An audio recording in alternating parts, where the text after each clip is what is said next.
자, 오늘은 한국세무사회 우리 전산회계 1급 기출문제 풀이를 보도록 하겠습니다. 100회는 예전에 저희가 이제 특강 진행할 때도 한번 했던 부분인데요.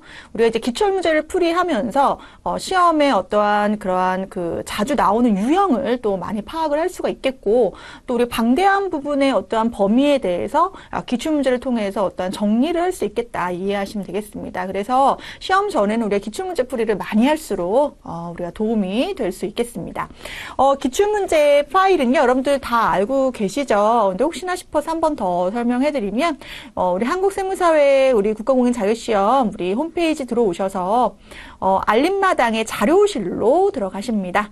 자료실 들어가시면요, 여기 기출문제라고 되어 있고요. 이 페이지에서 클릭하시고, 물론 이제 로그인이 되어 있는 상태에서 클릭하시고, 여러분들이 100회 101회, 102회, 103회 이런 식으로 다운로드를 전산회계 1급을 받으시면 되겠습니다. 받으시면 이제 파일이 이제 다운로드가 되겠죠. 다운로드가 되면요, 여러분들이 이런 식으로 다운된 그 파일을 이제 압축 풀기를 하시면 되고요. 여기에서 이제 기출문제 설치 안내라고 하는, 아마 여러분들이 이제 한글 파일로 다운로드가 되실 건데요. 그거를 열어보시면 이러한 화면을 확인하실 수가 있을 겁니다. 이것은 우리가 실질적으로 시험을 볼 때는 여러분들의 수험 번호, 그리고 이제 감독관 확인 번호가 시험 당일에 시험 시작하기 전에 공지를 해주지만요, 이제 모의적으로 우리가 시험을 한번 보는 것처럼 보기 위해서 가상 임시 수험 번호하고 가상의 그 감독관 확인 번호가 주어졌다고 보시면 되겠습니다. 자, 우리가 지금 봐야 될 시험은 전산회계 1급이에요. 그렇죠? 그렇기 때문에 여러분들의 임시 수험 번호는 1111112, 그리고 감독관 확인 번호는 6020이다. 이렇게 보시면 되겠습니다. 그래서 요 내용을 어디서 확인하실 수가 있냐면요, 아까 요 3교시라고 되어 있는 거, 우리가 이제 전산회계 1급을 3교시에 보잖아요.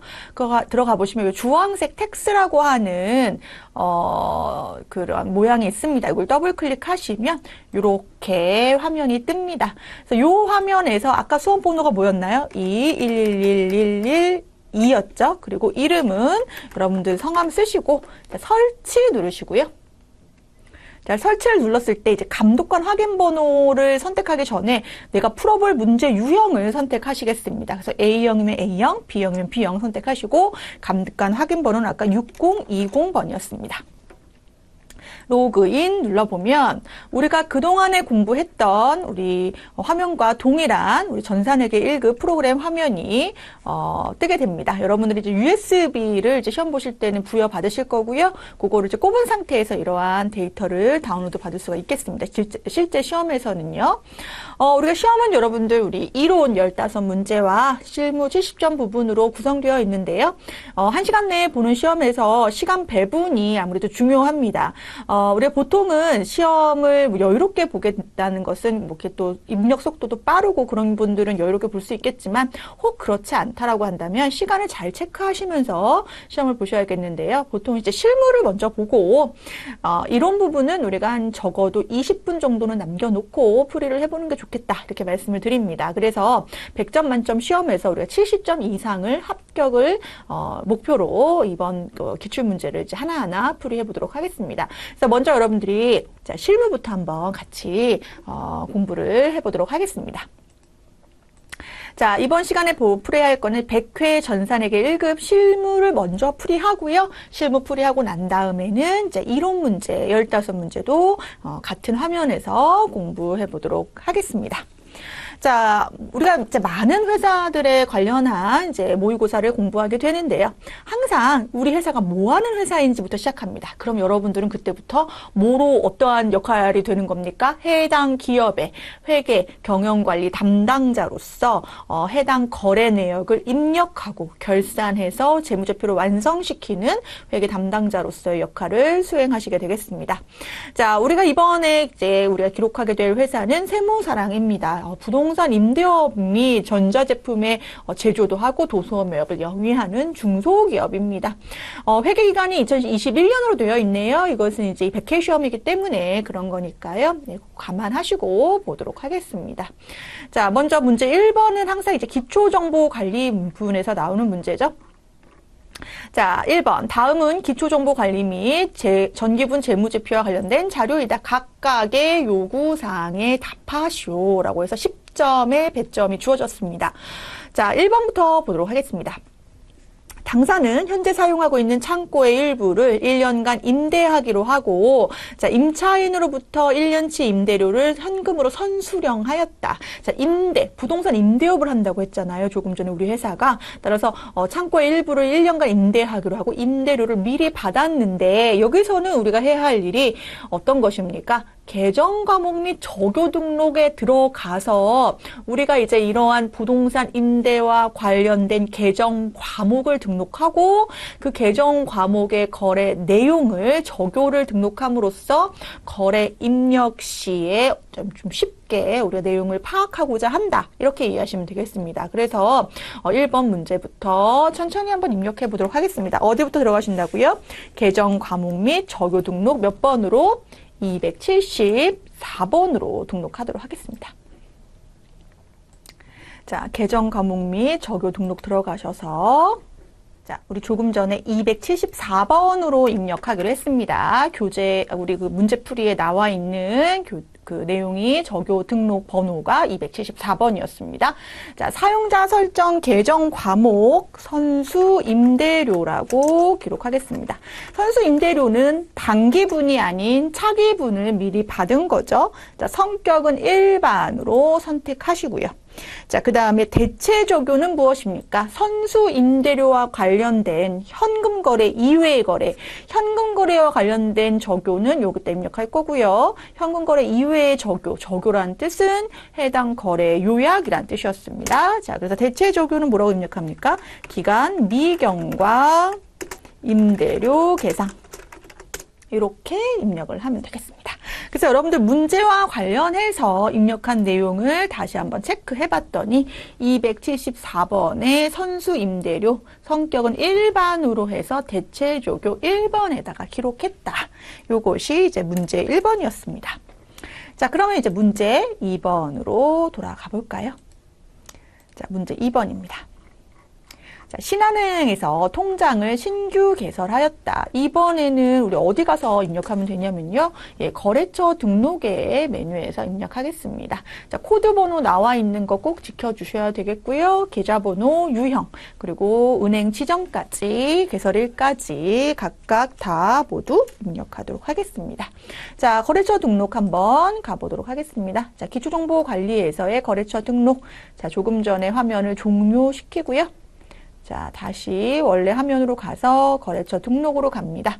자, 거래처 등록의 화면은 일반 거래처, 금융기관 거래처, 신용카드 거래처 이렇게 세 가지 탭으로 구성되어 있고요.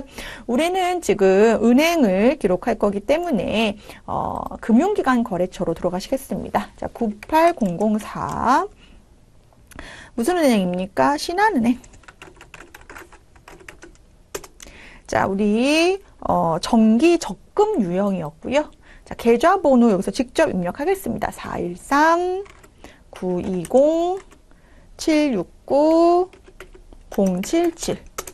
자, 개설은행 지점이 신한은행 마곡 지점이었잖아요. 신한은행 무슨 지점? 마곡 지점. 지금 방금 마곡점이었죠? 제가 지금 방금 F2 이용해서 F2라고 하는 것은 기존에 기록되어 있는 어떠한 그 유형, 그 내용들의 어떤 코드들을 불러올 수 있는 도움입니다. 도움. 그래서 F2 눌렀고요. 자, 지점까지 넣고요. 계좌 개설일은 2021년 11월 10일이다 라고 입력하겠습니다. 이것도 뭐 우리 모두 은행과 관련된 코드, 자, 은행 코드이기 때문에 98004로 기록할 수 있었고요. 자, 여기다가 계좌번호, 은행, 지점, 개설일까지 또 정기적금 유형인 것까지 차근차근 입력하였습니다. 자, 나오겠습니다. 자, 우리 뭐 기초정보관리 문제는 여러분들이 차근차근 하나씩 보면 적어도 10점 중에 7점, 6.7점은 맞을 수 있는 시험인데 특히나 이런 전기분 재무제표 문제가 안 나오면 10점 맞아야 되는 부분이라고 볼 수 있겠습니다. 100회에서는 전기분 재무제표 유형이 안 나오고 이 거래처별 초기 2월 자료로 나왔네요. 거래처별, 즉 우리가 거래한 상대방 회사별로 채권, 받을 돈이 있고 채무, 갚을 돈이 있다는 얘기죠. 자, 받으러움과 지급어음, 받으러움은 내가 채권, 받을 돈이고 지급어음은 내가 지급할 나의 부채라고 보시면 되겠습니다. 자, 그래서 거래처별로 금액을 이렇게 입력하는 거래처별 초기 2월 우리 탭으로 한번 가보도록 하겠습니다. 자, 거래처별 초기 2월 가셔서 먼저 유의하셔야 될 거 우리가 뭐를 해야 된다면 불러오기를 한번 해야지만 전기분 재무상태표에 있는 정보를 불러올 수 있다고 말씀드렸습니다. 여기에 있는 F4 불러오기에 누르시고 요 자료는 전기분 재무상태표에 있는 내용을 그대로 불러오는 겁니다. 자, 받으러움 누른 상태에서 자, 지금 조금 전에 하늘정밀이 1430이 아니었어요? 1330이었죠? 하늘정밀이 1330. 자, 일레코리아가 얼마였습니까? 1170이었습니다. 그래서 2500 중에 하늘정밀한테 받을 금액, 일레코리아한테 받을 금액까지 기록하면서 차액이 제로가 되게끔 여러분들이 마무리하시면 되겠습니다. 자, 이번에는 지급어음 볼까요? 지급어음, 자, 프로테크 1450이고요. 자, 새로운 거래처를 입력할 때는 F2 도움 이용하겠습니다. 자, 어디입니까? 부흥기업. 아이고, 부흥인데, F2 이용하셔서 부흥기업. 얼마입니까? 1350이죠. 이렇게 입력하면 마찬가지로 차액이 제로가 되겠습니다. 자, 여기까지 우리 전기분 거래처별 초기 2월까지 마무리하고요. 이제 본격적으로 우리 분계하는 전표 문제부터 보도록 하겠습니다. 자, 전산회계 1급에서부터는 이제 일반 전표와 메인 매출 전표의 입력이 이제 중요하게 내용을 차지하고 있죠. 자, 일반 전표라고 하는 것은 이제 부가가치세 신고와는 무관한 전표 입력, 즉 분계를 입력하는 것입니다. 자, 일반적으로 저교의 입력은 생략하는 것이 시험에서의 유령입니다. 다만 반드시 기록하여야 할 대체 거래가 있는데 그것은 타기정 대체 거래. 이것은 무엇이냐면 우리가 판매 목적으로 보유하고 있는 혹은 제조 목적으로 보유하고 있는 재고 자산을 판매나 제조 목적으로 사용하지 않고 재고 자산을 다른 목적으로 사용했을 때는 이것은 어떠한 재료비도 아니고 또 어떠한 그 매출 원가도 아니기 때문에, 즉 판매된 것도 아니기 때문에 다른 목적으로 사용했기 때문에, 예를 들어서 거래처에 선물을 줬다거나 접대비, 아니면 직원들 명절 선물을 줬다거나 복리후생비, 이런 것들은 이제 다른 목적으로 사용된 대표적인 재고자산의 타기정 대체 거래라고 볼 수 있겠습니다. 자, 이 경우에는 우리가 저교 몇 번을 입력한다? 8번을 입력해서 팔리지 않았다. 이건 사용한 것이 아니다. 라고 프로그램에서 구분해주는 방법이 이 저교 8번을 입력하는 방법인데요. 예, 요거는 아마 생경하신 분들도 많으실 거예요. 왜냐면 많이 나온 우리가 풀어본 문제가 아니기 때문에 다음에 나오면 우리가 다시 한번 체크하도록 하겠습니다. 자, 채권 채무, 받을 돈, 줄 돈에 대해서는 기등록된 거래처 코드 입력해야 될 거고요. 자, 제조경비 공장과 관련된 건 500번대, 그리고 본사와 관련된 건 800번대로 비용을 구분해서 입력하겠습니다. 자, 먼저 7월 4일부터 보도록 할까요? 7월 4일.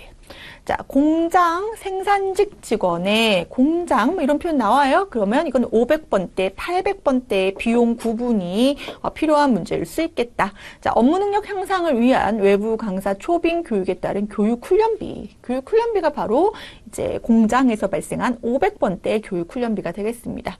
자, 그럼 비용이 발생했네요. 차변의 교육 훈련비. 자, 교육 훈련비 얼마입니까? 50만 원. 50만 원의 비용이 발생했는데요. 실질적으로 보통 예금에서 지급한 것은 얼마를 차감하고 지급했다? 16,500원을 차감하고 나머지를 보통 예금으로 지급했다는 겁니다. 그러면 여러분들 이 16,500원은 무엇이냐? 바로 원천징수라는 개념이 이해가 되셔야죠. 자, 원천징수라고 하는 개념은 자, 소득을 지급하는 자가 자, 소득 지급자는 여기서 누가 해야 되나요? 자, 회사가 되겠죠. 회사가 자, 강사를 초빙해가지고 교육을 받은 다음에 뭘 준 겁니까? 교육과 관련된 교육비를 지급한 거죠. 자, 그러면 이 강사는 소득이 발생한 소득자가 되는 거고 소득이 발생했기 때문에 자, 우리가 국세청에 세금을 내야 됩니다. 그런데 개개인적으로 소득 신고가 어려울 수 있으니 소득을 지급하는 자, 즉 회사가 소득을 지급할 때 일정 부분의 원천징수, 그러니까 세금을 떼고 지급하라는 거죠. 그러니까 회사는 사실은 개인이 신고해야 할 일, 또 국가가 징수해야 할 일을 대신하는 업무를 하는 걸 수도 있겠죠. 이것을 우리가 뭐라고 합니까? 잠시 맡아놓는 돈이라고 해서 예수금이라고 하고 이 예수금은 원천징수 신고를 꼭 해줘야 되고요. 당연히 50만 원에서 얼마에 차감한 16,500원을 차감한 나머지는 지급해야겠죠. 50만 원에서 16,500원 차감한 48만 3,500원은 보통예금으로 지급하였다. 이렇게 기록을 하면 되겠습니다. 자, 그러면 우리 뭐 바로 입력할까요? 또. 자, 그래서 날짜를 확인하고요. 7월 4일 일반 전표 입력으로 들어가서 7월 4일로 들어가셔서요. 자, 차변에 교육훈련비 500번대, 800번대에서 공장이니까 교육훈련비 500번대 얼마였습니까? 50만 원. 대변에 예수금 잠깐 우리가 세금을 미리 떼준 금액 예수금이 있었습니다. 얼마였습니까? 16,500원이었고요. 자, 지금 보시면 이 16,500원을 제외한 대차 차액이 바로 대변에 지급한 보통 예금이 되겠습니다. 얼마입니까?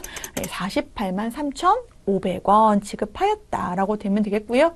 여기서 이제 채권 채무가 없으니까 거래처 생략하셔도 무방합니다. 근데 이제 실무에서는 이제 예금과 관련된 거래처는 꼭 좀 넣어주셔야지 되는데요. 우리 전산회계 1급에서는 아직 채권 채무에만 의무사항으로 두고 있으니까요. 네, 이렇게 입력하고 넘어가도록 하겠습니다. 자, 다음 문제 보도록 할까요? 자, 원재료 보관용 우리 창고에서 화재와 도난에 대비하기 위해서 대비해야죠. 보험에 가입했습니다. 3개월분 보험료를 미리가 아니죠. 보통예금에서 이체하였다. 전액 비용 처리하시오. 자, 원재료 보관용이라고 하는 것도 포인트입니다. 이것은 이제 결국 이제 공장과 관련된 비용이라고 볼 수가 있기 때문에 여기서 이제 보험료 처리를 하실 때 제조 비용에 포함되는 공장 보험료 처리하셔야 되겠고요. 자, 보통 예금 얼마로 지급하였다? 300만 원 지급하였다. 이렇게 기록을 하면 되겠습니다. 뭐 3개월치니까 7월 달부터 3개월치니까 단기 비용으로 처리하는 게 당연히 적합한 표현이겠지만 또 문제에서도 다시 비용으로 처리하라고 또 얘기를 하고 있네요. 자, 그래서 7월 11일 가셔서 입력해 보도록 하겠습니다. 자, 7월 11일 차변에 보험료 자, 몇백 번대라고요? 네, 500번대 보험료다. 500번대 보험료. 자, 금액이 얼마였습니까? 300만 원이었고요. 대변에 보통예금 103번 보통예금이 얼마였습니까? 300만 원이었습니다. 300만 원 이렇게 지급하겠습니다. 자, 이번에는 우리 7월 25일 문제 보도록 하겠습니다. 7월 25일 단기 투자 목적으로 보유 중인 한국의 주식에 대하여 배당금 150만 원이 확정되었다. 그쵸. 우리가 주식을 사는 이유들 중에 이제 대부분의 경우에는 어떤 단기 시세 차익, 개인의 경우 말씀드리는 거죠. 예, 단기 시세 차익 목적으로 어떠한 주식을 구입하는 경우도 있지만 또 예를 들어서 나는 주식을 가지고 주식이라는 자산을 가지고 보유하면서 현금 흐름을 발생시키고 싶다라고 하면 주식과 관련된 이제 배당금을 많이 주는 기업, 보통은 이제 대기업들, 그러니까 우량 주식의 경우에 이제 배당금을 지급하는 경우가 많죠. 그 경우를 우리가 선호하겠다. 그러면 이제 배당금을 잘 주는 회사의 주식을 구입하게 되는 거죠. 해당 경우가 마찬가지입니다. 우선은 내가 원래는 해당 주식을 단기 투자 목적, 즉 적극적인 매도 의사를 가지고 있긴 하지만 보유 중에 뭐가 발생한 거죠? 배당금이 발생한 겁니다. 자, 보통예금으로 들어왔대요. 자, 보통예금 얼마입니까? 150만 원. 자, 배당금이 들어왔습니다. 혹시 기억나실까요? 배당금 수익이라는 계정 과목이 있었습니다. 배당금 수익 150만 원. 자, 7월 25일 가서 입력해 보도록 하겠습니다. 7월 25일 자변의 보통예금 150만 원, 대변의 배당금 수익 150만 원 이렇게 입력하면 되겠네요. 자, 넘어갈게요. 자, 지금 뭐 여기까지는 평이한 문제들이 계속 나오고 있는 것 같은데요. 자, 8월 16일 보겠습니다. 8월 16일. 자, 영업팀에서 거래처와의 식사 비용을 카드로 결제하고 수령한 신용카드 매출 전표이다. 자, 거래처와의 영업팀 거래처니까요. 우리 800번대 접대비 처리합니다. 또 우리가 뭐 원재료 매입처, 뭐 공장 거래처. 그러면 우리가 접대비라도 500번대 접대비일 수가 있지만 이렇게 매출처라든지 영업팀이라든지 이런 말이 들어가면 이제 800번대 접대비 처리한다라는 걸로 구분해서 기억하시도록 하겠습니다. 자, 지금 보시면요. 금액이 30만 원 나왔는데 이때 부가세가 붙어가지고 33만 원 나왔습니다. 그러면 우리가 지금 일반 전표를 입력하고 있는데 왜 부가가치세 얘기가 나오나요? 나올 수 있습니다. 왜냐하면요. 부가가치세에는 이제 불공제 내역이라는 게 있습니다. 불공제 내역은 말 그대로 부담한 부가가치세가 있다고 하더라도 공제해주지 않겠다는 것이 불공제 내역이었는데요. 대표적으로 접대비, 비영업용 소형 승용차, 뭐 면세 관련 사업에 사용한 거, 뭐 이런 거였죠. 접대비, 불공제하는 거, 비영업용 소형 승용차 관련된 거, 사업과 무관한 거. 그리고 뭐였죠? 조금 전에 우리 면세 사업에 사용한 거. 그리고 전용이죠. 전용. 그리고 토지의 자본적 지출. 불공제해 주겠다는 것은 무엇이었습니까? 뭐 한 게 있다고 하더라도 3만 원 부담한 게 있다고 하더라도 공제해 주지 않겠다는 게 불공제 내역인데요. 이때 메인 매출 전표에 불공제라고 54번 불공이라고 입력하는 것은 전제사항이 바로 뭘 받아야 되는 거냐면 전자 세금 계산서를 받아야 되는 겁니다. 세금 계산서를 받아야지만 수취해야지만 세금계산서 수취해야지만 공제해주지 않겠다라고 하는 불공으로 메인 매출 전표 입력하는 것이고요. 지금의 경우에는 세금계산서가 아닌 뭐이기 때문에 카드 전표이기 때문에 일반 전표에 그냥 입력하는 방식으로 공제를 받지 않는 것입니다. 그래서 8월 16일에 접대비는 30만 원이 아닌 33만 원이라고 기록을 하겠습니다. 자, 몇 월 며칠입니까? 8월 16일. 차변의 접대비 800번대. 접대비 얼마입니까? 33만 원. 대변의 카드 대금에 대한 미지급금 거래처는 꼭 누구로 걸어줍니까? 신한카드로 걸어주겠습니다. 33만 원이다. 그래서 부가가치세가 있지만 세금계산서를 받았으면 불공으로서 메인 매출 전표에 입력하고 부가가치세의 불공 내역인데 일반 전표나 다른 증빙을 받았으면 그 경우에는 이제 일반 전표에 입력한다는 걸로 기억하겠습니다. 자, 이제 다른 문제 8월 25일 문제로 한번 가볼까요? 직원 김성실에 대한 8월분 급여 명세서는 다음과 같고 공제 내역을 제외한 차인 지급액을 보통예금에서 계좌 이체하였다라고 되어 있습니다. 지금 보시면 아주 조그맣게 이 문제는 저도 잘 놓쳤을 수도 있을 것 같아요. 직원 김성실이라고 해놓고 여기 요 생산부라고 되어 있어요. 우리가 모든 비용은 우리가 이제 특히 전산회계 1급에서 이 500번대냐, 즉 공장과 관련된 거냐, 800번대냐, 뭐와 관련된 거냐, 본사와 관련된 거냐로 구분해야 합니다. 그래서 이 500번대에 들어가는 비용은 이제 제조 원가에 포함을 시키고요. 이제 800번대 비용은 이제 판매비 관리비로 이제 카테고리가 구분되는 것이기 때문에 손익계산서의 구조를 다르게 성격을 달라지게 할 수 있기 때문에 우리 500번대, 800번대 구분을 잘해야 되는데요. 따라서 직원의 급여 명세서라고 했을 때 본사 직원인 경우에는 800번대 급여 처리를 할 거고요.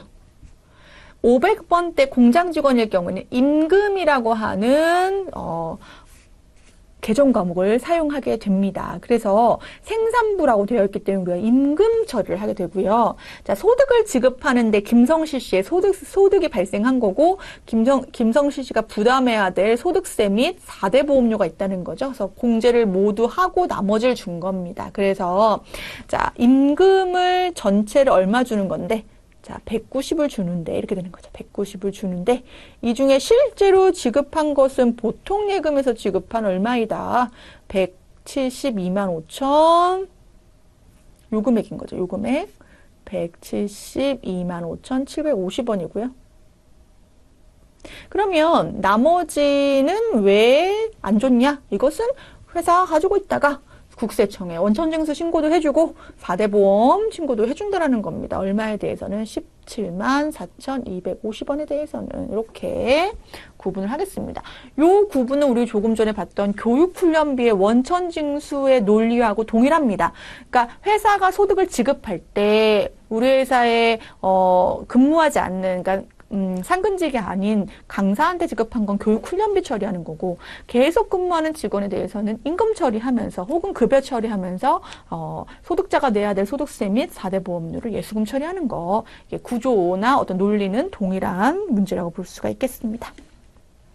자, 그래서 입력할까요? 자, 몇 월 며칠입니까? 8월 25일 차변의 임금 500번대. 얼마입니까? 190. 대변에 예수금 있었죠? 얼마입니까? 17만 4,250원. 대변에 나머지 차행 지급의 보통 예금이었어요. 얼마입니까? 172만 5,750원이다. 자, 이제 나오셔서 이번에는 9월 17일 문제. 유기견 보호단체 기부금. 여러분, 기부금의 성격은 무엇입니까? 기부금의 성격은 사업과 무관한 곳에 우리가 어떤 비용을 지출하게 됐을 때 좋은 목적에 보통 기부금이 많잖아요. 기부금이라는 영업 외 비용 처리합니다. 왜 영업의 비용입니까? 우리의 기업의 사업과는 관련이 없는 비용이기 때문에 우리 900번대 영업의 비용 처리하게 되는 겁니다. 그래서 기부금은 차변에 영업의 비용 처리하고 우리 보통예금 계좌로 250만 원 기부하였다. 자, 9월 17일 차변의 기부금 얼마입니까? 250. 대변의 보통예금 250 이렇게 처리하겠습니다. 자, 일반 전표 문제 6개 입력했는데요. 한 문제당 3점씩 입력을 했습니다. 여기까지는 여러분들 어려우셨을까요? 네, 여기까지는 좀 그래도 평이한 문제들로 구성되어 있다고 볼 수 있겠습니다. 자, 이번에는 메인 매출 전표 입력해 보도록 하겠습니다. 자, 메인 매출 전표를 입력한다는 것은 여러분들이 이제 부가가치세 신고서를 작성하는 것과 바로 직결되는 부분이라고 볼 수가 있겠습니다. 자, 분계를 고려해야겠지만요. 이때 또 하나 고려해야 될 것은 부가가치세 작성과 관련된 부분도 고려하셔야 되기 때문에 아무래도 일반 전표가 익숙하고 잘 되는 상황에서 이제 메인 매출 전표도 이제 공부를 하게 되는데요. 우리가 해피 상사의 제품을 판매하고 전자세금관서를 발급하였다라고 되어 있습니다. 자, 우리 회사는 어떤 회사입니까? 공급자이죠. 우리는 세무사랑이라는 회사이고요. 공급받는 자, 즉 매입자는 누구입니까? 해피 상사입니다. 자, 뭘 팔았어요? 9월 3일 날 전자부품을 팔았고요. 100개를 단가 6만 원짜리를. 그래서 전체 금액은 600만 원의 매출이 발생한 건데 이때 부가가치세법에 따라서 10%의 세액이 붙었다는 거예요. 그래서 상대방인 매입자인 해피 상사에게 얼마를 받아야 됩니까? 660을 받아야죠. 합계 금액을 받아야 됩니다. 근데 이 중에 일부는 뭐로 받았고 현금으로 받았고 그리고 나머지 50%는 외상의 대금으로 설정되어 있다는 겁니다. 그럼 여기서 중요한 포인트는 첫 번째 세금계산서를 발급했다는 것이고요. 또 두 번째는 무엇입니까? 해당 거래 내역이 일부는 현금 받고 일부는 외상이라고 하는 분계와 관련된 부분까지를 고려하면서 입력해 보도록 하겠습니다. 자, 그러면 먼저 메인 매출 전표 가보도록 하겠습니다. 메인 매출 전표 가셔서 몇 월 며칠입니까? 9월 3일입니다.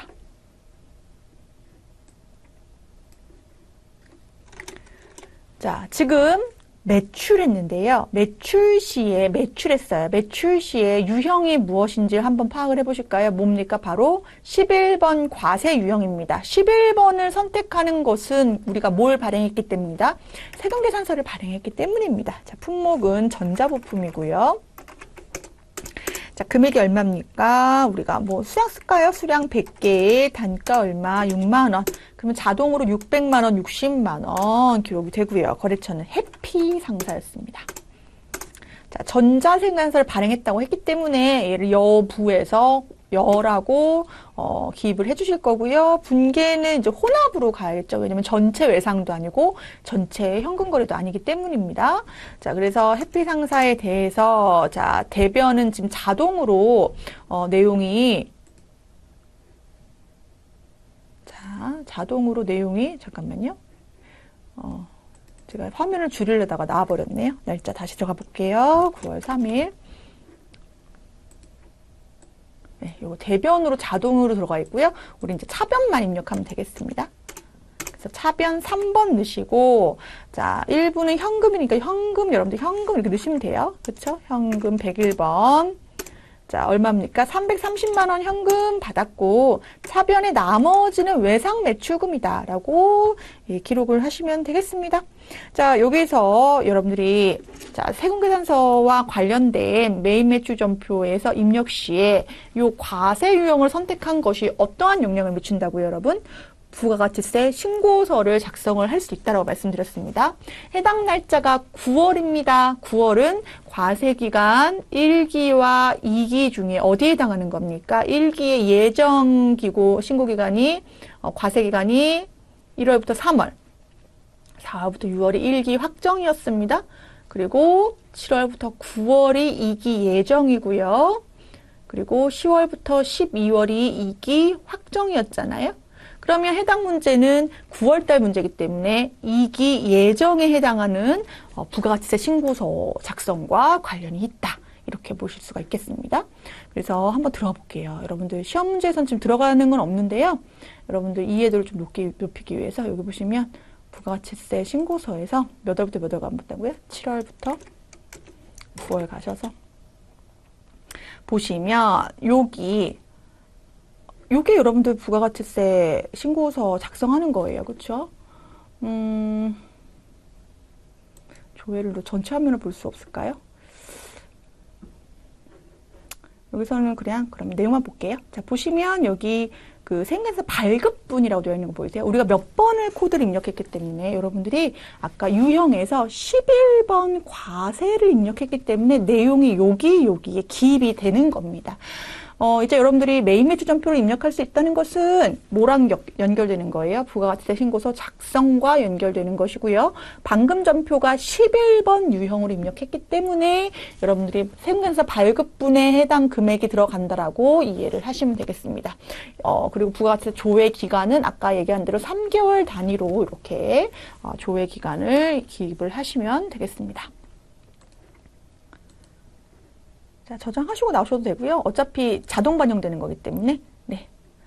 자, 그래서 요 유형, 과세 유형 11번 입력했다라는 것도 중요하고 또 여기서 또 중요한 거는 여러분들이 아까 분계를 어떻게 입력하는 것이냐. 자, 차변과 대변에서 여기서 이 제품 매출은 600만 원. 그렇잖아요. 우리가 판매한 건 600만 원이지만 여기에 대한 세금은 부가세 예수금. 잠깐 맡아둔 부가세란 뜻입니다. 이것은 부가세 신고할 때 우리가 납부할 금액으로서 60만 원 잡아놓는 거죠. 자, 넘어가겠습니다. 자, 이번에는 2번 9월 25일. 자, 조화무역의 제품을 판매하고 신용카드 결제하였다. 이번에는 판매한 것까지는 동일한데 신용카드 결제의 내용입니다. 그러면 증빙이 뭐란 뜻입니까? 카드 점표란 얘기예요. 그래서 이번에는 유형을 카과로 입력하겠습니다. 카과. 자, 조화무역의 카과 거래이다. 자, 9월 25일 가볼까요? 자, 9월 25일 가셔서 자, 유형 보시면 여기에 과세라고 하는 것은 10%가 붙었다는 뜻이에요. 자, 카가 우리 아까는 11번 과세한 얘기는 10%가 붙는 세금계산서 발행거래였기 때문에 11번이었고 이번에는 카가로 입력하겠습니다. 17번 카가. 자, 품목은 제품 판매고요. 자, 뭐 수량 단가는 안 나와 있으니까 생략하시면 될 것 같고, 자, 금액을 넣으실 때 공급가액과 부가세라고 하는 것을 합한 금액을 우리가 공급 대가라고 하는데요. 다시 공급가액과 부가세를 합한 걸 공급 대가라고 하는데 카과, 현과, 건별 이런 거는 공급 대가를 입력합니다. 그래서 550만 원 입력하면 자동으로 500과 50으로 나뉘어지고요. 설사 잘못 입력했다고 하더라도 즉 뭐 500만 원 입력할 수도 있잖아요. 그러면 여러분들이 그냥 지우시고 다시 입력하시면 됩니다. 500만 원, 50만 원 다시 직접 입력하셔도 됩니다. 자, 거래처는 어디입니까? 조합무역이고요. 자, 전자세금관에서 발행하지 않는 거죠. 그렇죠? 자, 신용카드가 BC카드입니다. 확인 눌러주시고. 자, 분계에서 자, 지금 보시면 여기 하단에서 4번의 카드 보이실까요? 이렇게 뜨면 또 안 나오네요. 4번에 카드가 있습니다. 그래서 4번 카드 눌러주시면 이렇게 외상 매출금에 대한 BC카드로 거래처 자동으로 수정되고요.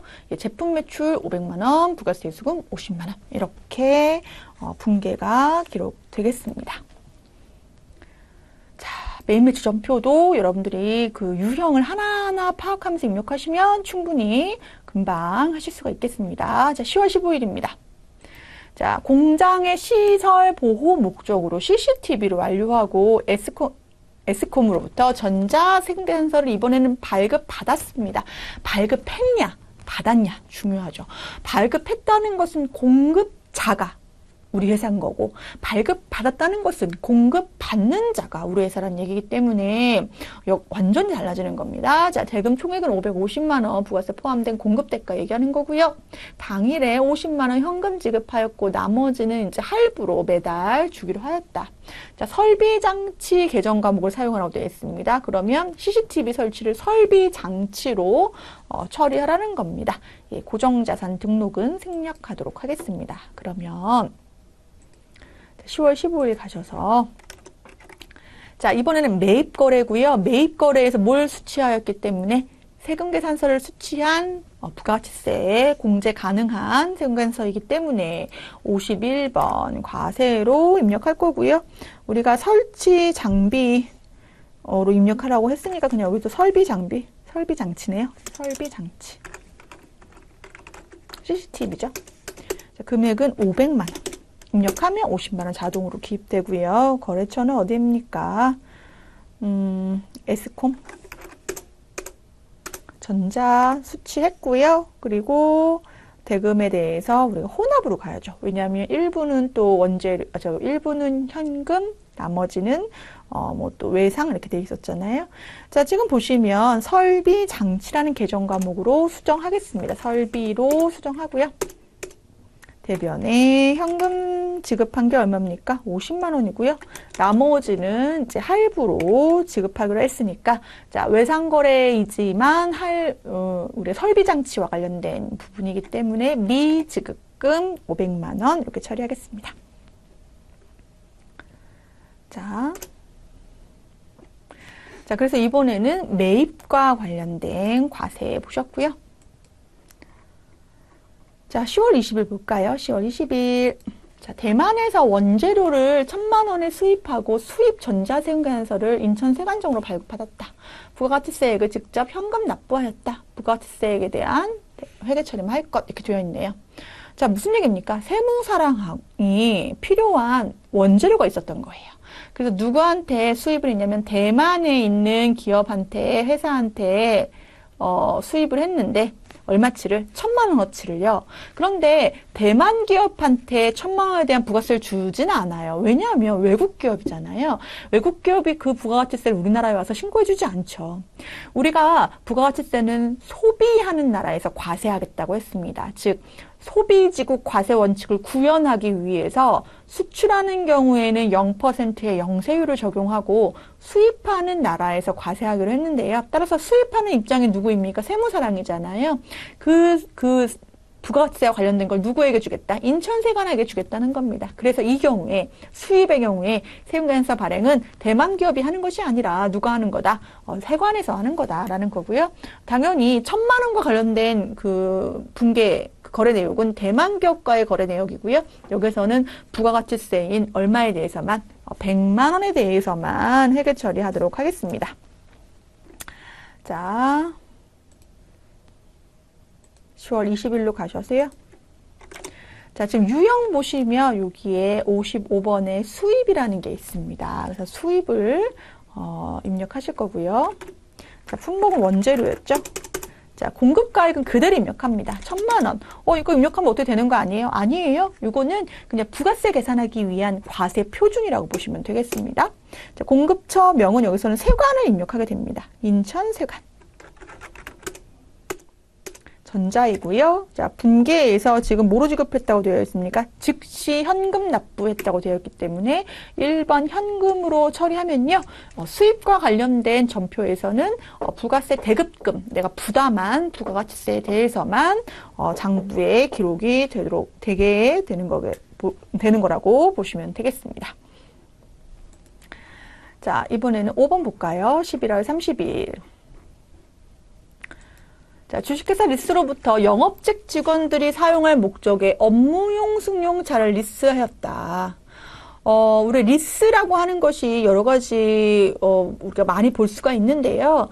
특히나 이제 운용 리스라고 하는 것은 월 어떠한 임차료의 개념, 빌리는 개념으로 대금을 지급을 하고 어떠한 약정이 끝나면 그 자산, 즉, 여기서는 이제 차량이 되겠죠. 차량을 그 리스 회사에서 다시 회수해 가는 게 운용 리스라고 본다면, 이제 금융 리스라고 하는 것은 매월 내는 대금의 형태는 운용 리스랑 다를 바가 없겠지만, 그 일정 계약 기간이 지난 다음에 그 자산을 누가 보유하게 되는 겁니까?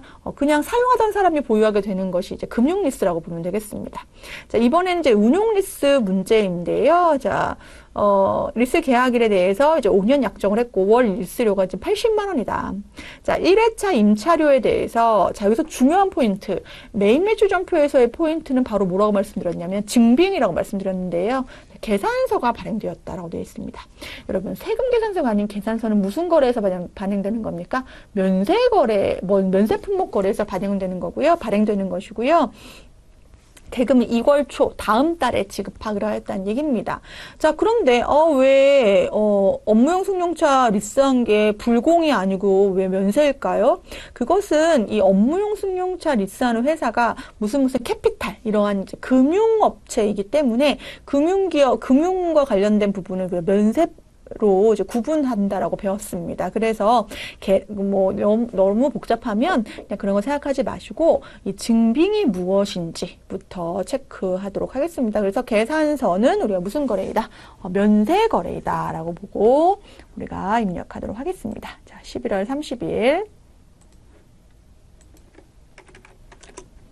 자, 우리 면세와 관련된 계산서 53번입니다. 그래서 53번 유형으로 가서요. 자, 품목은 우리 업무용 승용차 리스. 자, 금액은 얼마입니까? 80. 자, 거래처는 리스. 우리 계산서도 전자면 여라고 넣으실 거고요. 분계는 이제 혼합으로 가겠습니다. 자, 지금 업무용 승용차를 누가 사용한다고 했냐면 영업직 직원들이 사용한다고 했기 때문에 임차료는 이제 800번대 임차료가 되겠고요. 대변에 해당 대금은 80만 원인데 다음 달에 지급한다고 했기 때문에 미지급금 80만 원으로 기록하도록 하겠습니다.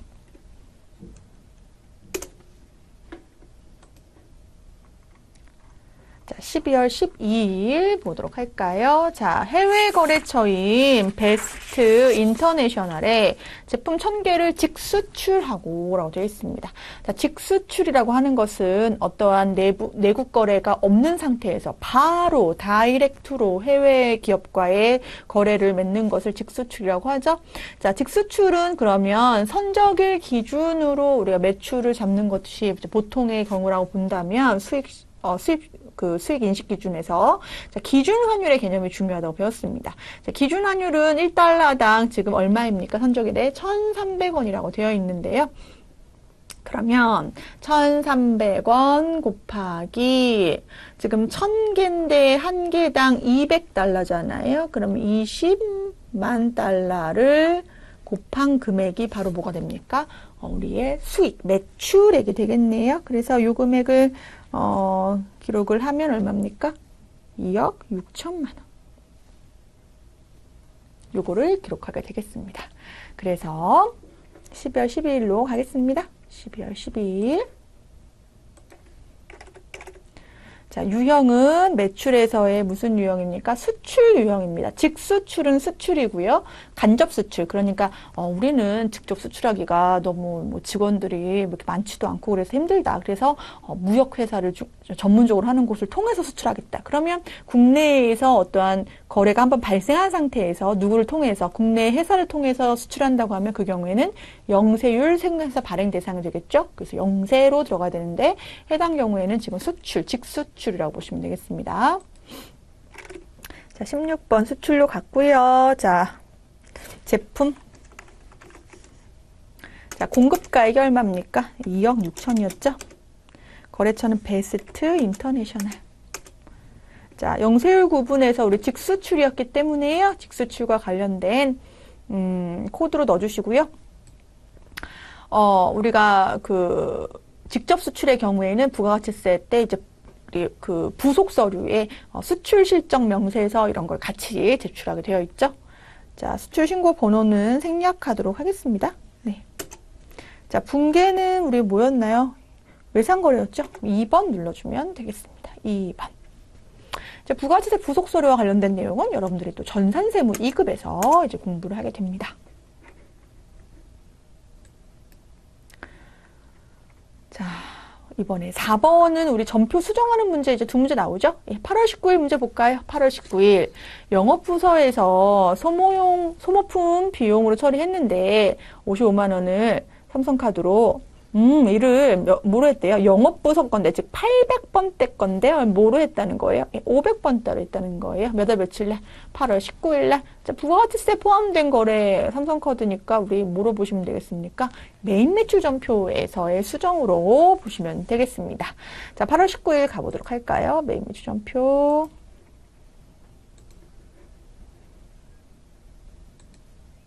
(8월 19일)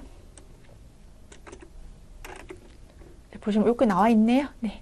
여기에서 위에서는 좀 수정할 게 없고요. 아래 분계에서 소모품비가 영업부에서 사용하는 거기 때문에 830번 소모품비로 수정을 하면 되겠습니다.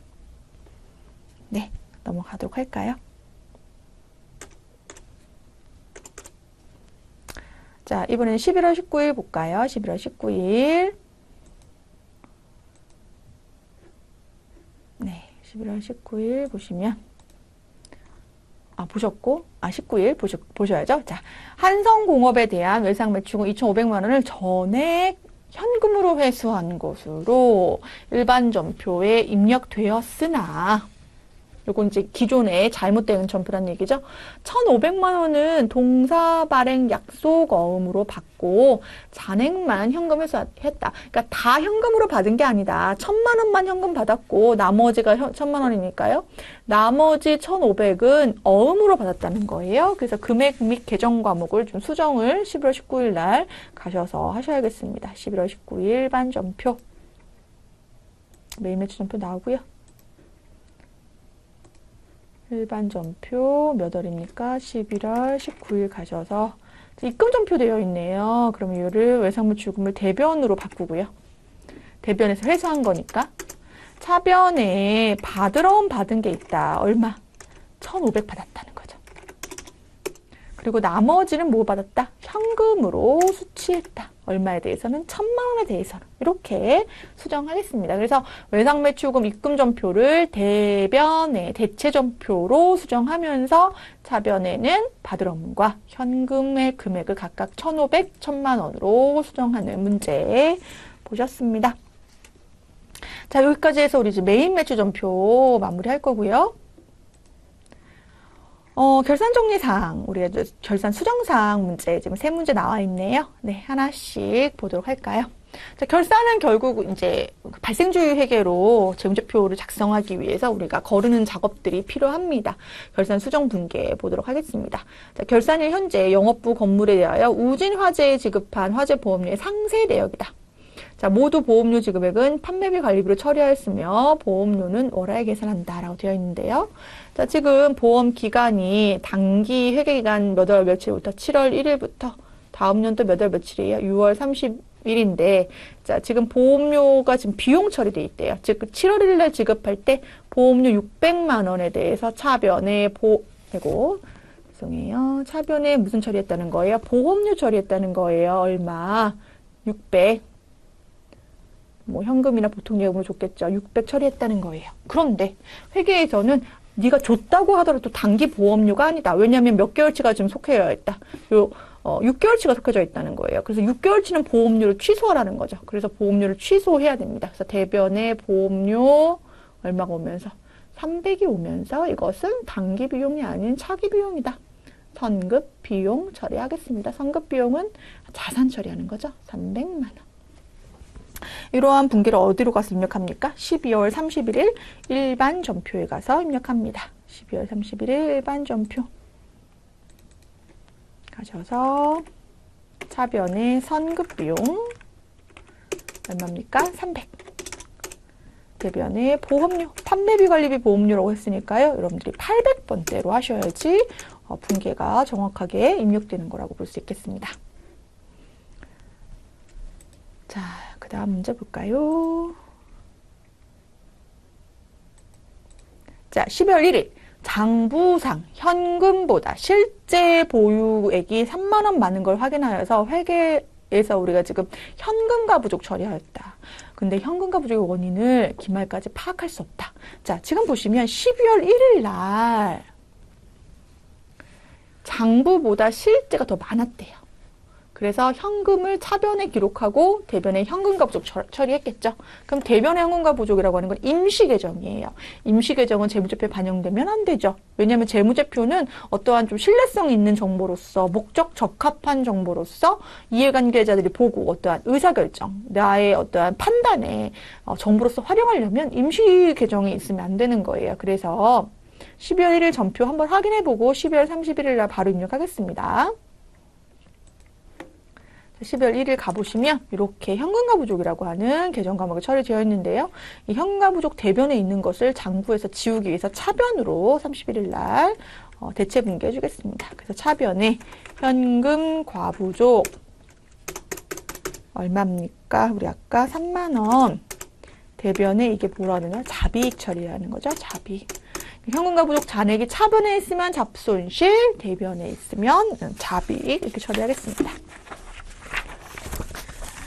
자, 넘길까요? 3번, 기말 외상매입금 계정에 미국 로즈사에 대한 외상매입금 330만 원이 포함되어 있다. 결산일 현재 기준 환율이 1,200원이라고 되어 있는데요. 자, 이게 무슨 얘기일까요? 자, 외상매입금이라고 하는 것은 내가 뭔가 매입할 때 외상을 한 건데 미국 회사하고 외상한 거예요. 그럼 그 당시의 환율에 의하면 330만 원 갚으면 된다는 얘기예요. 몇 달러가? 3,000달러가. 그럼 3,000달러 330만 원을 나누면 그 당시 환율이 얼마였단 얘기입니까? 1,100원이었단 얘기잖아요. 근데 결산일 현재 환율이 100원이 더 올랐네요. 여러분, 우리가 회계 정보는 숫자로 말을 해요. 그래서 때로는 과거에 있었던 숫자보다 지금의 숫자가 정보로서 더 활용도가 높을 수 있다는 얘기예요. 기존의 거래에서는 330으로 기록했지만 이렇게 되는 거죠. 330으로 기록되어 있지만 아니다. 1,200원으로 따지면 얼마가 맞다는 건 360이 맞다는 거죠. 따라서 이 100원의 차이에 대해서 100원의 차이를 3,000달러에 곱해주면 30만 원의 차이가 되는 거고 30만 원만큼 외상매입금이 더 증가했다라고 결산 시에 기록해 주는 거죠. 그리고 이것은 외화 환산. 환산이라고 하는 것은 뭐 해본 거예요? 막 치환해 본 거죠. 바꿔본 거잖아요. 환산 손실이다라고 기록을 하게 되겠습니다. 몇 월 며칠자로 12월 31일자로. 그래서 실질적으로 거래된 내용은 아니지만 지금 시점의 환율을 보니까 30만 원은 더 줘야 될 것 같은데 라고 기록하는 거예요. 외화 환산 손실. 대변에 그냥 외상 매입금으로 돼 있다 했죠? 외상 매입금인데요. 그래서 유의하셔야 될 것은 여기 로즈사가 거래처가 있기 때문에 채권채무 거래처를 결산 분기에서도 넣어주도록 하겠습니다. 자, 우리 6번 마지막 실무 문제, 우리 장부 조회하는 문제입니다. 자, 1월부터 6월까지 현금 지급액은 총 얼마인가? 자, 현금 출납장이라고 하는 장부 한번 들어가 보도록 하겠습니다. 자, 현금 출납장은요, 여기 보시면 여기 계정별 원장 바로 밑에 보이시고요. 자, 우리가 지금 1월부터 6월까지라고 했으니까요. 1월 1일부터 6월 30일까지에 현금 지급액이니까 이제 출금액을 보면 되는데요. 출금액. 자, 출금액 금액은 얼마로, 누계를 보셔야죠. 얼마입니까? 6,550만 원입니다. 요 금액을 적어 놓으셔야 돼요. 시험지에 6,550만 원 적어 놓으시고요. 자, 그리고 우리 이번에는 2021년 4월부터 6월까지 매입 전자세금계산서 매수를 물어보는 문제가 나왔는데요. 이 경우에는 우리가 부속 서류 중에 하나인 세금계산서 합계표로 들어가 보도록 하겠습니다. 그래서 부가가치세에 관련된 세금계산서 합계표 가셔서 날짜를 4월부터 6월이라고 조회하시고요. 지금 우리가 매수가 가장 많은 거래처라고 했으니까요. 매수가 가장 많은 거래처는 지금 여기 올려볼까요?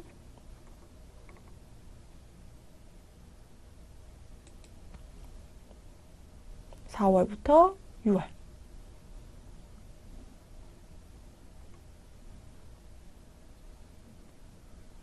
매입이네요. 그쵸? 예, 우리 매출을 보고 있었네요. 예, 여기 매출이고 매입으로 가겠습니다. 매입으로 가서 네, 매수가 가장 많은 것은 네, 기린전자라고 이제 기록을 하겠습니다. 매입이 가장 많은 데는 기린전자다. 자, 이번에는 나오셔서 자, 당사의 제1기 예정신고기간에 신용카드 사용에 따른 매입세 공제액은 얼마인가?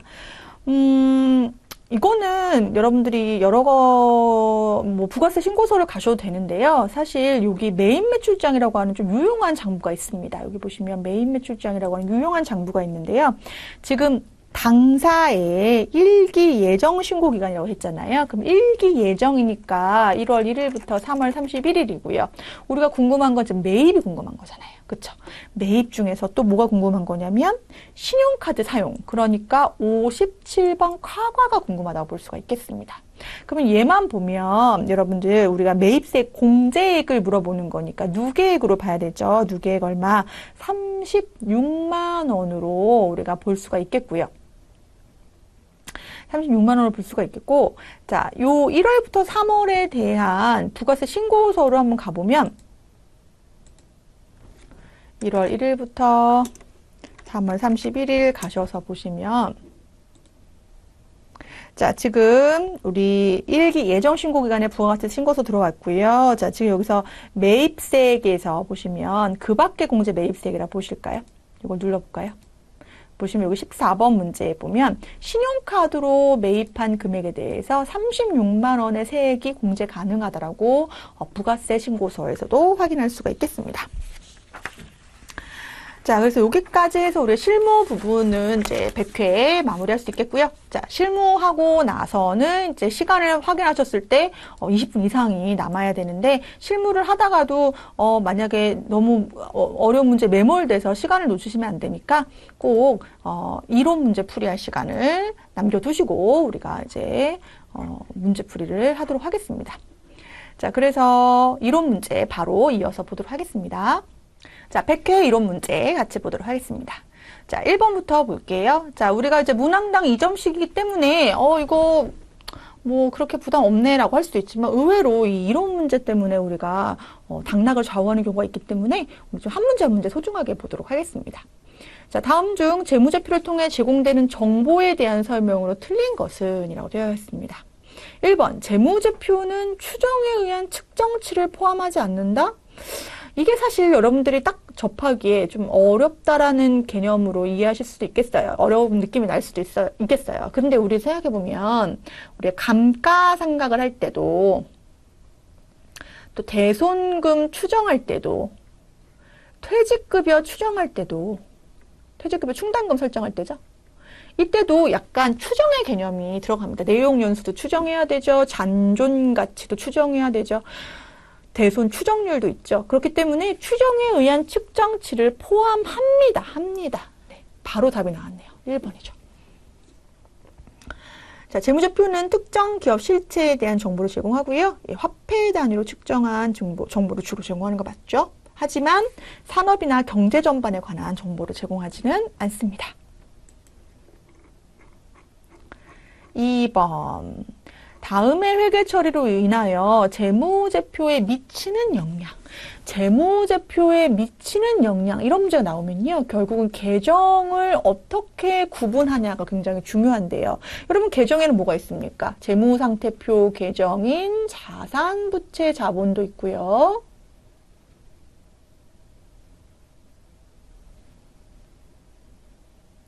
자, 손익계산서 계정에 뭐도 있습니까? 수익하고 비용 계정도 있잖아요. 자, 그러면 재무제표에 미치는 영향과 관련된 문제 나오면 이 계정이 어느 계정에 속했는데 어디로 갔다 뭐 이런 식의 문제가 나오는 거예요. 자, 문제 볼게요. 비품 700만 원을 소모품 B로 회계 처리하였다. 자, 그럼 비품 무슨 계정입니까? 자산을 이렇게 되는 거죠. 자산 700만 원을 비용으로 처리하였다. 그러면 자산으로 처리 못했고 비용으로 처리했다 이렇게 되는 거죠. 그러면 비용으로 처리했으니까 이익은 줄어들었겠네요. 이익이 줄어들었으니까 자본도 줄어들었겠네요. 이렇게 이해할 수 있겠네요. 자, 먼저 1번. 수익 700만 원이 과대하게 생긴다. 수익은 여기서 상관없었어요. 2번. 자산이 700만 원 과소 계산된다. 맞죠? 자산이 과소가 있어요. 그래야지 자산을 700 안에서 비용 처리한 거잖아요. 그래서 답은 몇 번? 2번이죠.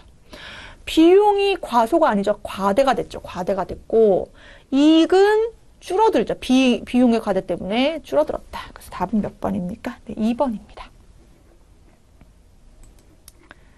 자, 이제 3번 문제 볼까요? 자, 상무물산의 자, 1월부터 12월 31일까지에 대한 재고자산 내역이다. 선입선출법. 먼저 입고된 거가 먼저 출고된다. 선입선출법. 자, 여기서 궁금한 건 이제 기말 재고자산 금액은 얼마인가? 라고 하는 것입니다. 자, 먼저 체크를 해보시면, 자, 매출분이 따로 이렇게 구분되어 있고요. 매입분이 지금 잡혀져 있습니다. 선입선출법은 먼저 입고된 거, 기초재고부터 차례차례 물량 흐름에 따라서 빠진다고 보는 건데요. 4월 30일 날 빠진 거는 그래서 3,000개 중에 빠진 거죠. 3,000개 중에. 지금 3,000개 중에 몇 개가 빠졌습니까? 2,000개가 빠졌습니다. 그리고 또 2,000개가 또 매입을 새롭게 한 거죠. 그렇기 때문에 자 3,000개에서 2,000개 빠졌어요. 그럼 몇 개가 남아있는 상태입니까? 1,000개가 남아있는 상태입니다. 재고로서. 1,000개는 얼마짜리로 남아있습니까? 300원짜리로 남아있습니다. 300원. 그 상황에서 또 2,000개의 재고가 증가한 거죠. 얼마짜리로? 400원짜리로 증가하였다.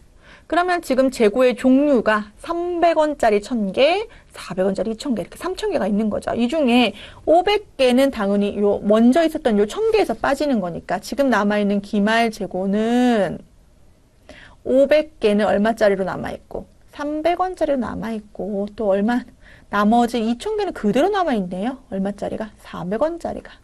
그래서 지금 남아있는 재고가 얼마이다? 2,500개라고 보면 되겠습니다. 그래서 이걸 계산하면 답은 몇 번이다? 95만 원이다. 자, 선입선출법 우리 내용 파악 다시 하겠습니다. 4번. 자, 무형자산은 기업이 뭐 할 목적으로? 사용할 목적으로. 근데 어떻게 사용해야 돼요? 장기간 사용합니다. 이것까지는 유형자산하고 동일했는데 뭐가 없었어요? 물리적 실체가 없는 자산이 우리가 무형자산이었는데요. 이 무형자산의 특징이 또 있었습니다. 뭐였습니까? 바로 기업에서 식별이 가능하고 또 통제할 수 있고 내부 창출도 가능하고 그러니까 내부에서 만들 수도 있다는 얘기죠. 그리고 잔존 가치는 보통은 뭐 하는 걸로 하고 없는 것으로 하고 만약에 다른 그 적합한 그 상각 방법이 없을 경우에는 정액법으로 생각하기로 하고 다른 법이 없는 한 내용 연수가 얼마를 넘지 않는다? 20년을 넘지 않는다. 뭐 이런 내용이 사실 우리가 무형자산과 관련해서 굉장히 많이 나오는 얘기인데요. 자, 무형자산 중에 식별이 불가능하고 통제 가능성이 없는 예외는 단 하나, 누구밖에 없었냐면 영업권이 있었습니다. 영업권은 기업을 인수합병할 때만 가능한 개정 과목이었어요. 그래서 내부 창출이 안 되고 식별이 가능하지 않는 개정 과목이 바로 영업권이었고, 무형자산의 성격은 식별이 가능하고 내부 창출도 가능하다. 이렇게 우리 공부했었습니다. 그래서 인식기준이 아닌 것은 우선 판매 가능성입니다. 자, 우리 이제 5번 볼까요? 다음은 대안이 단기 중 취득하여 기말 현재 보유하고 있는 유가증권 관련 자료이다. 기말 회계 처리로 적절한 것은 무엇인가? 자, 취득원가 200만 원의 미국의 주식은 단기 보유 목적으로 취득하였다. 자, 동주식의 기말 공정가치, 시장가치 얘기하는 겁니다. 240만 원이다라고 되어 있습니다. 네, 그럼 평가 이익이 얼마입니까? 단기 매매 증권 평가 이익이 단기 보유 증권이니까요. 단기 매매 증권 평가 이익이 얼마이다? 40만 원이다. 자, 이번에는 장기 투자 목적으로 구입한 매도 관한 증권 관련된 문제입니다. 자, 취득원가 180만 원의 시장성 있는 주식을 장기 투자 목적으로 구입하였고, 자, 공정가치가 지금 10만 원 하락한 매도 가능 증권 무슨 손실이다? 평가 손실이다. 얼마? 10만 원이다. 그래서 이 문제에서는 답이 얼마가 됩니까?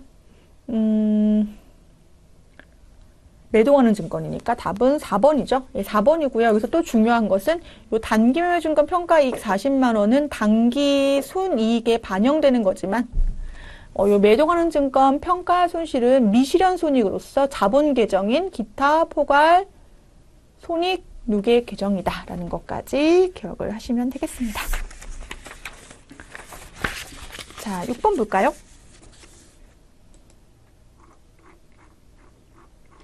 자, 다음은 기계장치에 대한 감가상각 관련 자료이다. 연수합계법에 대한 감가상각비는 얼마인가? 우리 이제 정액법, 정률법 이런 것들 우리 공부했던 거 기억하실까요? 이때 이제 정률법은 첫 해에는 감가상각을 많이 계산하고 점점 줄어드는 방법이었는데요. 이러한 상각률 계산이 조금 어렵다라고 본다면 이 정률법하고 유사하게 계산하는 방법으로 개발한 게 이제 연수합계법입니다. 그래서 연수합계법은 정말 연수를 다 합계하죠. 그래서 내용 연수가 3년이기 때문에 1 더하기 2 더하기 3년까지 합산합니다.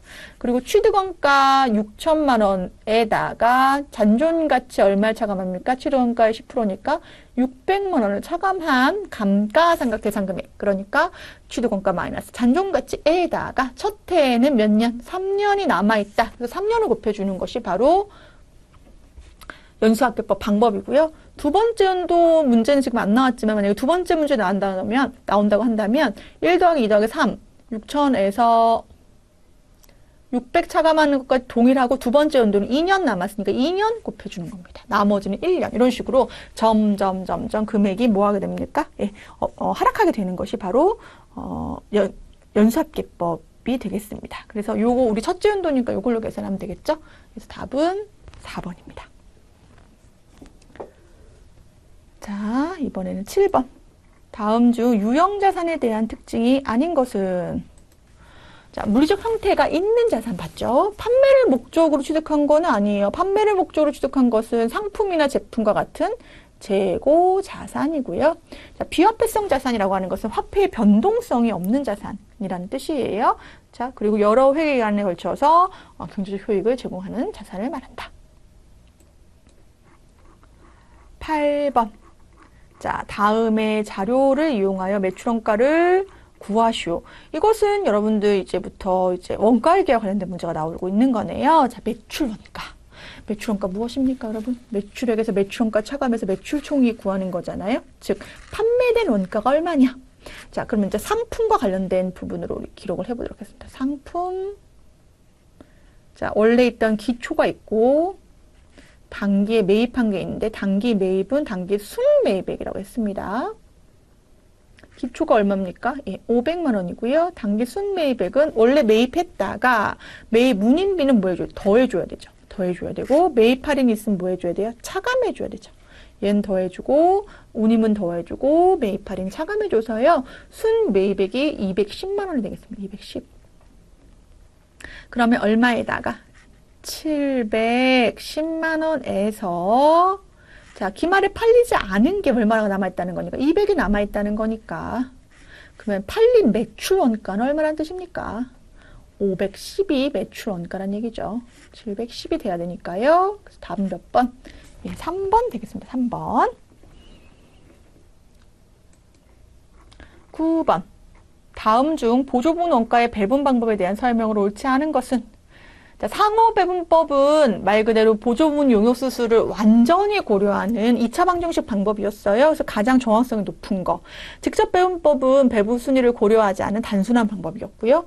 자, 직접배분법은 단계배분법에 의해서 순이익을 높게 계산하는 배분 방법이다? 이건 아닌 것 같죠? 그래서 답은 몇 번? 네, 3번이 되겠습니다. 결국 원가는 동일한 거니까요. 그 금액의 배분, 누구가 어느 부분이 어떻게 가져가냐의 차이가 있는 거니까요. 자, 배분 순위 고려하는 건 무슨 법이다? 단계 배분법이다.까지 보시면 되겠습니다. 그래서 여러분들이 공부를 하시다가, 이 부분은 문제 풀이 갖고 잘 안 되겠다 하면 해당 동영상 챕터를 공부를 다시 한번 듣는 거죠. 그때는 뭐 좀 빨리 들으셔도 되잖아요. 그래서 그런 식으로 해가지고 다시 한번 개념을 기억을 하시는 게 좋겠습니다. 10번 다음 자료를 이용하여 5월 노무비 발생액을 계산하면 얼마인가? 자, 노무비와 관련된 발생액. 자, 발생주의에 의하면 전월에 미리 준 거는 단기분이죠. 단기분. 전월 지급의 선급액은 단기. 그리고 당월 지급액도 단기죠. 얼마입니까? 20. 당월에 선급한 거면 원래 당월 선급액은 차월 거잖아요. 그리고 당월 미지급은 못 줬어도 사실 더해줘야 되는 건데 당월 미지급은 없다고 했으니까 이렇게 되는 거죠. 답은 얼마? 70만 원. 70. 우리 발생주의 회계에서는 지급 여부와 관계없이 당월에 속하냐 안 속하냐. 전월에 미리 준 거는 당월 거라는 거예요. 그리고 당월 지급한 건 당월 거. 당월에 선급한 거는 차월 거. 당월에 못 줬어도 당월 거. 이런 식으로 여러분들 논리를 정리하겠습니다. 자, 11번.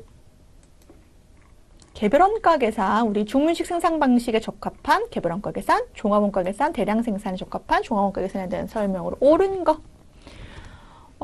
개별원가 계산은 표준화된 제품을 연속적으로 대량 생산하는 기업. 이거는 종합원가 계산을 얘기하는 거고요.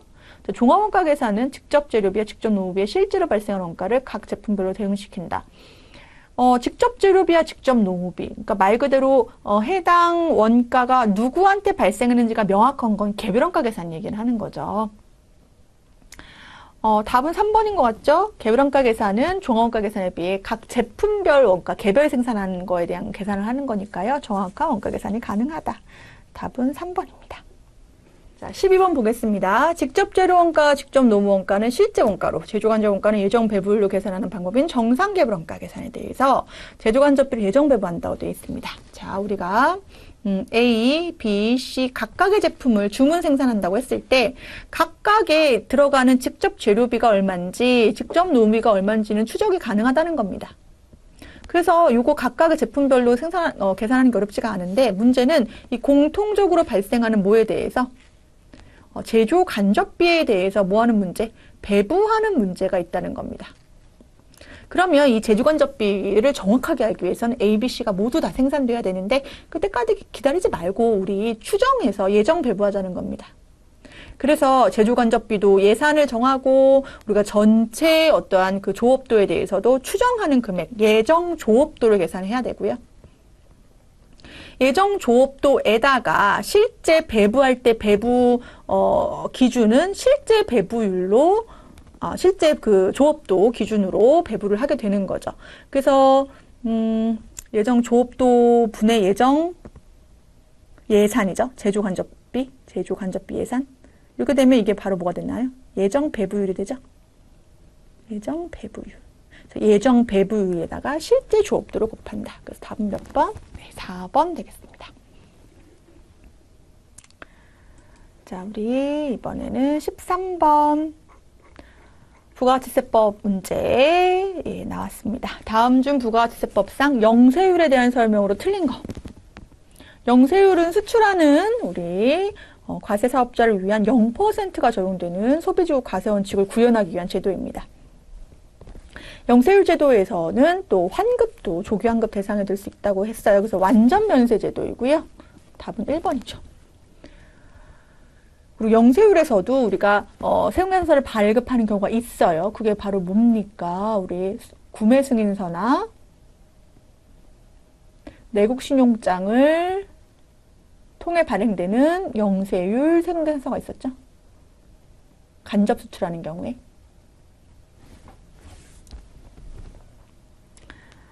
자, 다음 중 부가가치세법상 용역의 공급, 우리가 부가가치세법상 과세가 재화의 공급, 용역의 공급, 재화의 수입이 있었는데요. 용역 공급을 과세하지 않는 것은 고용관계에서 근로 제공한다는 경우에는 과세하지 않죠. 과세하기 위해서 용역 공급은 사업자여야 하는데 사업자는 독립성이 있어야 되는데 고용관계에 있다는 것은 독립적이지 않은 관계를 얘기하는 겁니다. 또 용역 공급에서 또 중요한 포인트 있었어요. 특수관계인 자에게 사업용 부동산에 임대용역을 무상 공급하는 요 세 가지 요건이 갖췄다. 그 얘기는 공급으로 간주하겠다 였던 거. 그리고 주요 자재를 부담하지 않고 단순히 가공만 한 건 용역 공급 맞고요. 주요 자재를 부담했으면 재화의 공급으로 보는 게 맞고요. 건설업자는 자재를 부담하던 부담하지 않던 용역의 공급으로 보겠습니다. 15번 다음 중 부가가치세법상 세금계산서에 대한 설명으로 가장 옳지 않은 거. 법인사업자 및 개인사업자는 반드시 전자세금계산서를 발급해야 합니다. 법인은 반드시 발급해야 됩니다. 그런데 개인은 직전 사업연도 우리가 이제 2022년 7월 달부터는 과세 면세의 공급가액이 2억 원을 초과하는 경우에만 해당되고요. 그렇지 않은 조금 매출 규모가 작은 영세사업자는 종이세금계산서를 발급해도 괜찮습니다. 그래서 옳지 않은 것은 1번으로 보면 되겠습니다. 자, 그래서 세금계산서는 사업자가 원칙적으로 우리 공급받는 자에게 발급하는 게 맞고요. 공급자가 공급받는 자에게. 그리고 세금계산서, 전자세금계산서의 경우에는 그 다음 날까지 국세청에 전송해야 되고요. 전송하지 않으면 또 미전송이나 지연전송 가산세 대상이 될 수가 있겠습니다. 자, 그리고 우리 아까 나왔던 세관장에 발행한 수입세금계산서와 관련된 문제풀이도 했었는데요. 실무에서. 자, 이 세관장이 부가가치세를 징수할 때는 수입세금계산서를 수입하는 자에게 발급할 의무가 있다까지 정리를 하시겠습니다. 자, 여기까지 내용을 보시고 여러분들이 자